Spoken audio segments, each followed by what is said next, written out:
অনেক সকাল সকাল ঘুম দিয়ে উঠেছি, কারণ আজ যাব মামা বাড়িতে। তো এখন বাজে 6টা বাজতে 10 মিনিট বাকি। তো আমি ঘুম দিয়ে উঠে পড়েছি। উঠেই আগে একটু ব্যালকনিতে এসেছিলাম। আজকে ওয়েদারটা তো খুবই সুন্দর। তো ঘুম দিয়ে উঠে ছান-ঠান করে রেডি হয়ে গেছি। তো এই শাড়িটা আমি আজকে পরেছি। তো কেমন লাগছে সবাই কিন্তু অবশ্যই জানাবেন। তো আমি পুরোপুরি রেডি হয়ে গেছি।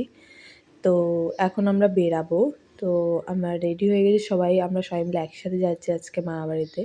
আজকে বিয়ের পর ১ম যাচ্ছি মামাবাড়িতে। তো ট্রেনে আমি উঠেও গেছি। এদিকে ২ মা বসে আছে আর আমি বসে আছি।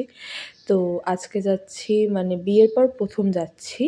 তো সবাইকে একসাথেই সেদিনকার দাদু, মামা এসে নেমন্তন্ন করে গেছে, তাই আজকে যাচ্ছি।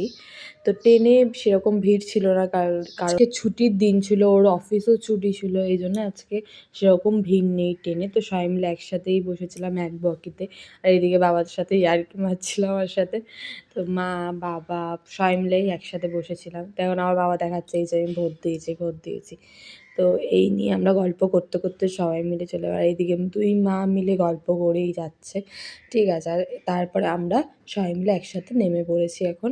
তো এইদিকে নেমেই মা দুজনে মিলে, মানে ২ বোন মিলে ফটো তুলছে। আর এদিকে আমরা সবাই দাঁড়িয়েছিলাম। আর এইদিকে বাবা আর ও মিলে দুজনে মিলে গেছিলো মিষ্টি আনতে। তো দুজনেই সেম ড্রেস হয়ে গেছে। আমরা বুঝতেও পারিনি যে দুজনের সেম হয়ে যাবে। তো তো এত সুন্দর লাগছিল দুজনকে। তারপরে সবাই ওই দিক দিয়ে বাবা মিষ্টি নিয়ে চলে এসেছে, আর এদিক দিয়ে আমরা এখন যাচ্ছি সবাই মিলে হেঁটে হেঁটে। এদিক দিয়ে আমরা যাচ্ছি আর ওই দিক দিয়ে বাবা আর ও মিলে যাচ্ছে। তো তারপরে ভাইও নিতে এসেছিলো আমাদেরকে। তো ভাই আর দিদির ছেলে নিতে এসেছিলো আমাদেরকে। তো সবাই মিলে একসাথে বেরিয়ে পড়লাম। তো এখন আমরা যাচ্ছি। মামাবাড়ির স্টেশন থেকে সামনেই, তাই জন্য একটু হেঁটেই চলে যাচ্ছি। তো মামাবাড়িতে এসেও গেছি। এসেই সবাই শুয়ে পড়েছে। বোন তো শুয়ে পড়েছে আর ওরা হেঁটে দেখছে। তো আমি একটুখানি দেখছিলাম। তার মধ্যে আমার চুলটা কীরকম উঁচু হয়ে গেছে, তো সেই চুলটাই ঠিক করছি আর দেখছিলাম যে কেমন লাগছে আমাকে ক্যামেরাতে। তো তারপরে আমরা খেয়ে নিলাম। তো রুটি আর চানা মশলা আর এদিকে মিষ্টি দিয়েছিল আমাদের খেতে। তো চানা মশলাটা মা বানিয়েছিল। তো খেয়ে দেয়ে চলে গেলাম, একটু টোটোতে বসলাম, কারণ এখন আমরা যাচ্ছি হংসেশ্বরী মন্দিরে। মামাবাড়ির সামনেই একটা হংসেশ্বরী মন্দির আছে, খুবই সুন্দর। সামনেই, বাট টোটো করে আমরা যাওয়ার সময় গেছি, আসার সময় হেঁটে হেঁটে চলে এসেছি। তো তারপরে আমরা চলে আসলাম হংসেশ্বরী মন্দিরে। খুবই সুন্দর মন্দিরটা। তো যেমন মাকে দেখতে সুন্দর, তেমনই মন্দিরটা সুন্দর। তো আমি অনেকবার এসেছি, তো মা বাবা কেউ তো আসেনি, তাই সবাইকে নিয়ে একটু হংসেশ্বরী মন্দিরে এসেছিলাম আমরা। তো এত সুন্দর লাগছিল না মন্দিরটা, আর সেদিনকার দিনটাও খুব ভালো ছিল। তো দর্শন করে খুবই ভালো লাগলো। মায়ের মুখটা তো খুবই সুন্দর। তো তারপরে মাকে দর্শন করে তারপরে সব শিবলিঙ্গকে দর্শন করছিলাম। আর পিছনের দিকটা যে এতটা সুন্দর, ফটো তোলার জন্য খুবই সুন্দর। তো এখানটায় একটুখানি ঘুরে ঘুরে দেখছিলাম আমরা সবাই মিলে। তারপরে একটু ফটোও তুলেছি অনেকক্ষণ। তারপরে এদিকে একটু ঘুরে ঘুরে দেখছিলাম। তারপরে আমাকে একটু দেখালাম, আমি একটু পুজো দিয়েছিলাম, তাই টিপ পরিয়েছিল। তো সেই টিপ পরে তারপরে আমরা ঘুরছিলাম এদিক ওদিক। তারপরে আমি আর ও মিলে হেঁটে হেঁটে যাচ্ছিলাম। তো একটু ফটোও তুলেছিলাম, অনেক ফটো তুলেছি। ২ বোনরাও ফটো তুলছিল, আমিও ফটো তুলেছি। তো তারপরে ও আর আমি মিলে হেঁটে হেঁটে যাচ্ছিলাম, আর ওর সাথে একটু দুষ্টুমি করছিলাম। তো তারপরে আমরা এখন বেরিয়ে যাব। এখন আমরা বেরিয়েও গেছি। আমরা এখন যাব বাড়িতে, মামাবাড়িতে। তো অনেকক্ষণ ঘুরেছি, ঘুরে ফিরে এখন মন্দিরটা এতটাই সুন্দর, মানে বলার মতো নয়। তারপরে আমরা বেরিয়েছি। তো বাবা মিলে চা খাচ্ছিল। তো দূর থেকে ওই ওখানটা এতটা সুন্দর লাগছিল, বাবাকে বলছিলাম হাই বলে। তো বাবাই চায়ের কাপ নিয়ে আমাদের দেখাচ্ছিল। তো সেটাই আমরা একটু ভিডিও করে রেখেছি, মানে এত দূর থেকে এরকম ভিডিও করছি, এত সুন্দর লাগছিল জায়গাটা। তো তারপরে আমরা চলে আসলাম মামাবাড়িতে। তো মামাবাড়িতে এসেই দিদুন দিল আমাকে আচার খেতে, মানে ওকে দিয়েছিল, আমাকেও দিয়েছিল, ওকেই দিয়েছে, আসল কথা ওকে। তো তারপরে মামি রান্না করেছে অনেক কিছু। তো ৩ রকমের ভাজা, ২ রকমের ভাজা, তারপরে একটা বড়া টাইপের কিছু একটা বানিয়েছিল, মাছের মাথা দিয়ে ডাল, চুনো মাছ, তারপরে চিংড়ি মাছের মালাইকারি, তারপরে কাতলা মাছ, তারপরে চাটনি, তারপরে তোমার আরেকটা কী ধরনের একটা মাছ রান্না করেছিল, চিংড়ি মাছের মালাইকারি, তারপরে আরেক ধরনের মাছ। ওই মাছটা মামার পুকুর থেকে নিয়ে এসেছিল। তো সেই মাছই রান্না করেছিল। তারপরে এদিকে আমার মা, মানে আমার মামাবাড়ির মা কালী খুবই জাগ্রত। আমাদের। তো সেইখানেই পুজো হচ্ছিল, দিদিন পুজো করছিল। মায়ের মুখটা যে এতটা সুন্দর মানে বলার মতন না। তো তারপরে মায়ের পুজো হচ্ছিল, একটু দাঁড়িয়ে দাঁড়িয়ে আমরা সবাই মিলে দেখছিলাম। তারপরে এইদিকে বোন উঠেছে গাছে আম পাড়তে, আর এদিকে ও আম কুড়িয়ে বেড়াচ্ছে। তো কতগুলো আম সেটাই দেখাচ্ছিল। এত আম পেড়েছে মানে বলার মতন না। তারপরে এইদিকে আম নিয়ে কী যে হচ্ছিল, একবার এই করছে এই করছে, আর এই যে ও সামিল হয়ে গেছে। তো এই নিয়েই সারাদিন চলছিল, মানে কী যে করছিল বলার মতন না।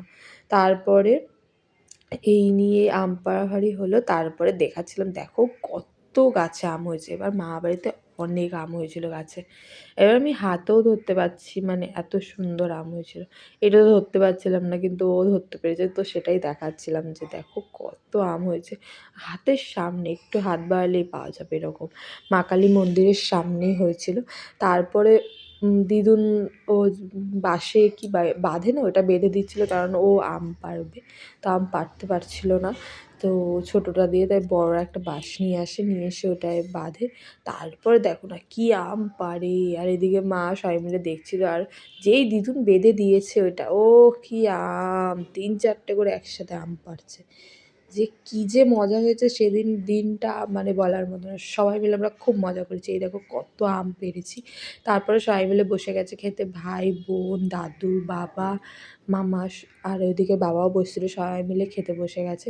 এদিকে মামি এত রান্না করেছিল মানে বলার মতো না। সবই রান্না বেশিরভাগ বলতে গেলে মামিই রান্না করেছে, অনেক কিছু রান্না করেছে। তো এদিকে সবাই মিলে খেতেও বসে গেছে। এদিকে রান্না করেছিল মামি মাছের মাথা দিয়ে ডাল, তোমার বাটা মাছ, চিংড়ি মাছের মালাইকারি, কাতলা মাছ, চুনো মাছ, চাটনি, পাঁপড় আর পটল ভাজা। আর লাস্টে খেয়ে নিলাম একটু থামস আপ। অনেক কিছু রান্না করেছিল। খাওয়ার পর তারপরে বসে পড়লাম সবাইকে গিফট দেওয়ার জন্য। তো মামি আর দিদুন সবাই মিলে ওকে জিন্স মানে এটা প্যান্ট আর শার্ট দিয়েছিল, আর বাবাকে দিয়েছিল শার্ট আর প্যান্ট। আর তারপরে সবাইকে গিফট দিচ্ছিলো। এই যে বাবাকে দিয়েছে লুঙ্গি, বাবার পছন্দের লুঙ্গি, আর এই যে আমাকে দিয়েছে শাড়ি বাংলাদেশে। তো দেওয়ার আগে আমি হাত পেতে বলছি দাও দাও দাও, মানে আমি তো গিফট পেতে খুবই ভালোবাসি। তো আমাকে দিয়েছিল লাল কালারের শাড়িটা।